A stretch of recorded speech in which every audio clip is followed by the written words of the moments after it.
ప్రజల కోసం పనిచేసిన వాడు గద్దర్ మాత్రమే, ఇంకెవడూ లేడు ఈ ప్రపంచంలో. చాలామంది అనుకుంటారు గద్దరు మార్క్సిజం నుంచి అంబేద్కరిజం నుంచి బౌద్ధంకి వచ్చాడని. ఈ దేశ చరిత్ర మొత్తం కనుక మీరు చూసుకున్నట్టయితే బౌద్ధానికి బౌద్ధ వ్యతిరేకులకు జరిగిన యుద్ధమే మార్క్సిజము, బౌద్ధ వ్యతిరేకులకు జరిగిన యుద్ధమే అంబేద్కరిజము, బౌద్ధాన్ని కాపాడుకోవడం జరిగిన యుద్ధం ఏదైతుందో అదే. ఇలా బండి సంజయ్ ఎవడూ మాట్లాడని మాట బండి సంజయ్ ఎందుకు మాట్లాడాడు? బౌద్ధులను పొందబెట్టిన వాళ్ళు మనువాదులు, బాబాసాహెబ్ అంబేద్కర్ మీద దాడులు చేసిన వాళ్ళు మనువాదులు. ఇలా గద్దర్ని బయటికి గుంజి మాట్లాడుతున్నది మనవాళ్ళు. నిన్నగాక మొన్న పార్లమెంటులో అంబేద్కర్ పేరుని ఉచ్చరిస్తూ అమిత్ షా ఏదైతే అన్నాడో ఈ రాష్ట్రం నుంచి ఎన్నికైన ఓ మనువాది కూడా గద్దర్ని అలా మాట్లాడుతున్నాడు.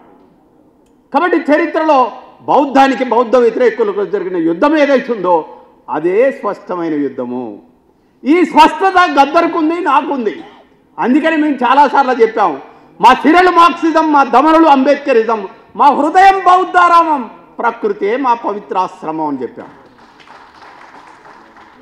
ఇది తెలియక చాలామంది ఒకడు కులాన్ని అంట కడతాడు, ఒకడు మతాన్ని అంట కడతాడు. అసలు పొడుస్తున్న పొద్దుకు కులమేంట్రా? ఎవడు చెప్పాడురా కవికి కళాకారులకు కులాలు ఉంటాయి, మతాలు ఉంటాయని? ఈ ప్రపంచానికి రిప్రజెంటేటివ్, ఈ ప్రపంచాన్ని మొత్తం కూడా ప్రజల దృష్టికి తీసుకుపోయే ఓ మహోన్నతవాదులకు. అయితే ఈ స్పష్టత ప్రజలకు కూడా ఉంది. గద్దరు చచ్చిపోయినప్పుడు కొందరు లాల్ సలాం లాల్ సలాం లాల్ సలాం అన్నారు, కొందరు జై భీమ్ జై భీమ్ జై భీమ్ అన్నారు, కొందరు బుద్ధం శరణం గచ్చామి అని అన్నారు. మనం ఎవరూ అర్థం చేసుకోలేదు, ప్రజలు బాగా అర్థం చేసుకున్నారు గద్దర్ని.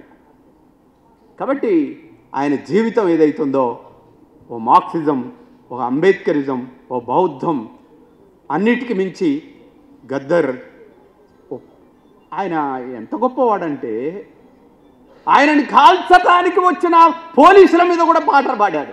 పొట్టాకూటి కోసం కొడుకు పోలీసోళ్ళ కలిసినాడు, ఎక్కడున్నాడో కొడుకు.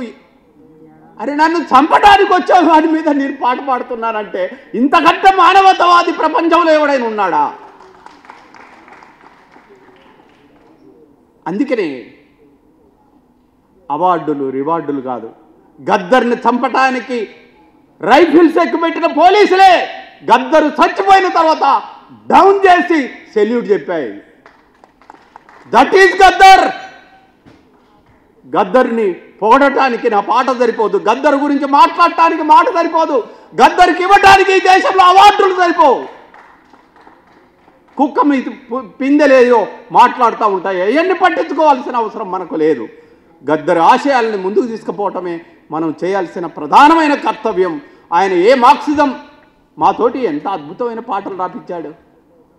ఎవరో ఈ బిడ్డలు నింగిలో నెల వంకలు, ఎవరో ఈ పిల్లలు అడవి మల్లె పువ్వులు, వాళ్ళ నడుముల్లో తూటాల దండలు, వాళ్ళ నడకల్లో ఎర్రాని జెండలు.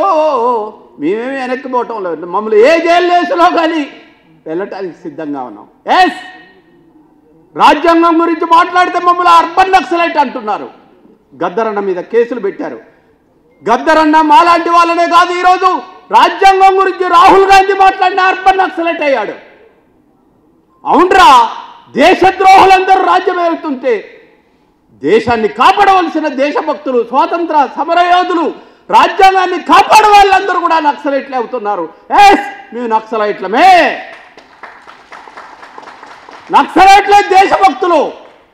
చరిత్రలో లిఖించబడ్డ చాలా సందర్భాల్లో మేము చెప్పాం. ఎస్, నక్సలే ఉరికంబం మీద నిలిచి ఊహాగానం చేసేదా నా ఊపిరి ఊయలలో మరో జగతి ఊసులాడన్న భగత్ సింగ్ని మీరు నక్సలైట్ అన్నారు. నాడు నిన్ను నల్లవాడు తెల్లవాడు నక్సలైటు అని భగత్ సింగ్ అన్నాడు, నేడు నిన్ను నల్లవాడు నక్సలైటు అన్నాడు. ఊగరా ఊగరా ఊరికొయ్యనందుకొని ఊగరాని శ్రీశ్రీ అన్నాడే, ఆ శ్రీశ్రీకి గద్దరుకు వారసులం ఇంకా మేమున్నాం.